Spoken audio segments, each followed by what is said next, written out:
नामुदुन सल्ली अला रसूलिल करीम अम्मा बाद फ़ाउज़ु बिल्लाहि मिनश्शैतानिर रजीम बिस्मिल्लाहिर रहमानिर रहीम अस्सलामु अलैकुम वरहमतुल्लाहि वबरकातुहू। याद रखें कि अल्लाह रब्बुल इज़्ज़त ने इंसान की बॉडी में 3 ऑर्गन लगाए हैं। तीनों ऑर्गन का काम जुदा जुदा है। अगर आज हम जो बात करने लगे हैं वो तो हमारा फोकस होगा, वो होगा इंसान के एपिथेलियल सिस्टम, इंसान के जिगर का निज़ाम, इंसान का गुद्दत, यानी कि तमाम जो चीज़ें गिल्टी तार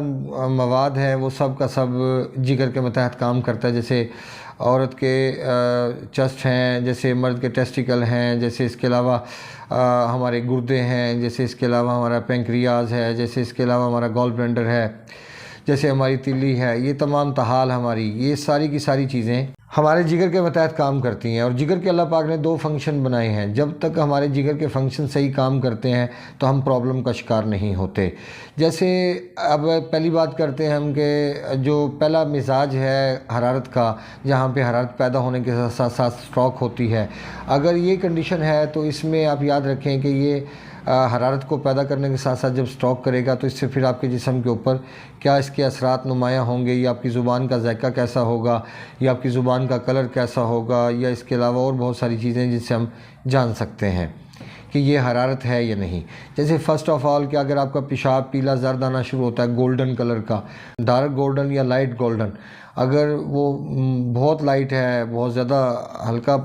कलर दे रहा है तो फिर वो हरारत नहीं शुमार होगा। लेकिन अगर वो ज़्यादा हरारत है और ज़्यादा पीला है और फिर थोड़ा सा लाइट पीला है तो वो दोनों शुमार होंगे। अगर जलन है, कतरा कतरा करके आता है, तब भी वो हरारत में शुमार होगा। अब याद रखें कि जब ऐसी कैफियत पैदा होती है तो ऐसी हालत में चूँकि हरारत पैदा होने के साथ स्ट्रोक हो रही होती है और जिसकी वजह से फिर किडनी के ऊपर दबाव होता है और पेशाब फिर कम खारिज होना शुरू हो जाता है। और ये कैफियत है जहाँ पे नफसियाती जो जज्बात होते हैं ये गुस्से के होते हैं, इंसान को गुस्सा बहुत आता है। याद रखें चिड़चिड़ापन और गुस्से में ज़मीन आसमान का फ़र्क है। इस पे भी इंशाल्लाह हम कभी वीडियो तरतीब देंगे, ज़रूर देंगे इंशाल्लाह। लेकिन आप इसको समझें कि आप जब हरारत हद से ज़्यादा बढ़ेगी तो वो आपके लिए किन किन नुकसानात का मौजब साबित होगी।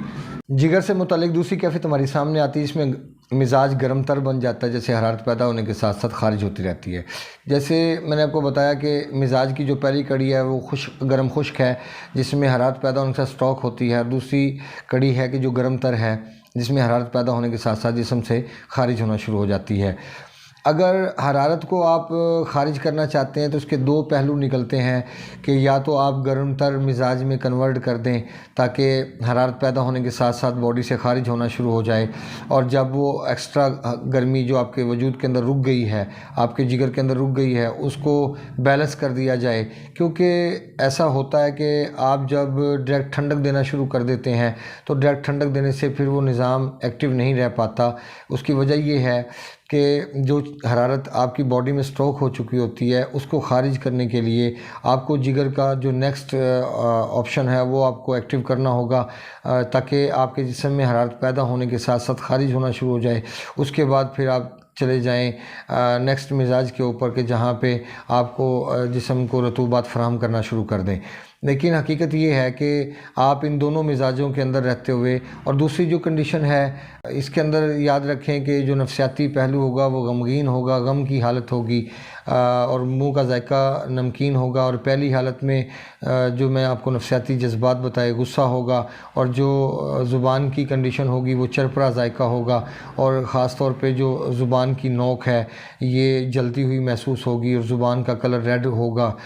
या पिंक होगा, ऐसी कैफियत में होगी। चूँकि ये प्योर हरारत है, और जब तक हरारत आपके जिस्म में काम करती रहेगी तो अगर एक्स्ट्रा है तो वो आपको नुकसान पहुंचाएगी, अगर बैलेंस है तो वो आपको कभी भी तकलीफ़ का सामना नहीं करना पड़ेगा। अब मैं समझता हूँ कि अगर आप ये दोनों कंडीशन को समझ लें, और ये दोनों चीज़ों को इस्तेमाल वहाँ पे हम कर सकते हैं कि जहाँ पे हमारे जिस्म के अंदर एसिडिटी बढ़ जाती है, तो तब हमें अपने एपिथेलियल सिस्टम को एक्टिव करना बहुत ज़रूरी हो जाता है। अगर नॉर्मल रूटीन में आप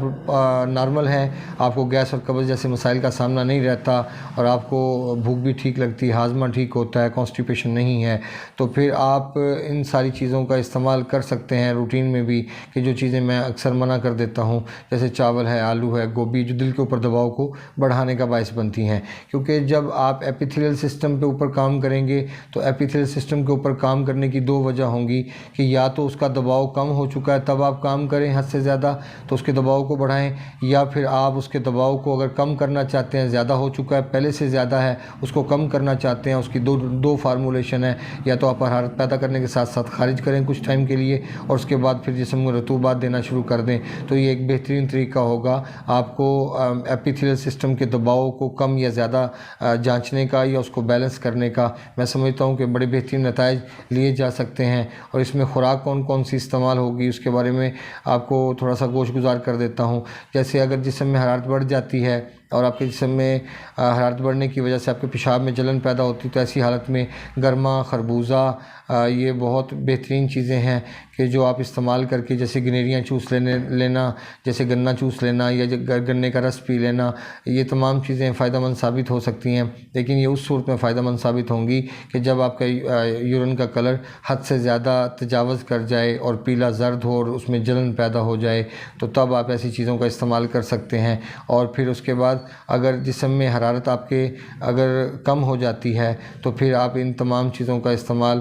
کریں گے جو حرارت میں استعمال کروائی جاتی ہیں، جیسے بکرے کی یخنی ہے، جیسے دیسی مرغی کی یخنی ہے، جیسے کھجور ہے، جیسے انجیر ہے، کیونکہ دباؤ کے کم ہونے کی صورت میں آپ کو ان چیزوں کا استعمال ضرور کروانا پڑے گا، اور اگر دباؤ بڑھ جاتا ہے تو پھر ہمیں رطوبات کا سہارا لینا پڑے گا، ورنہ ہم کبھی بھی کامیاب نہیں ہوں گے۔ اپنے دوست احباب کا خیال رکھیں، ملتے ہیں انشاءاللہ مزید انفارمیٹیو ویڈیو کے ساتھ۔ ہمارے چینل کو سبسکرائب کریں، بیل آئیکن کو پریس کریں اور کمنٹ سیکشن میں اپنی رائے سے ضرور آگاہ کریں۔ وما علینا الا البلاغ المبین۔ السلام علیکم ورحمۃ اللہ وبرکاتہ۔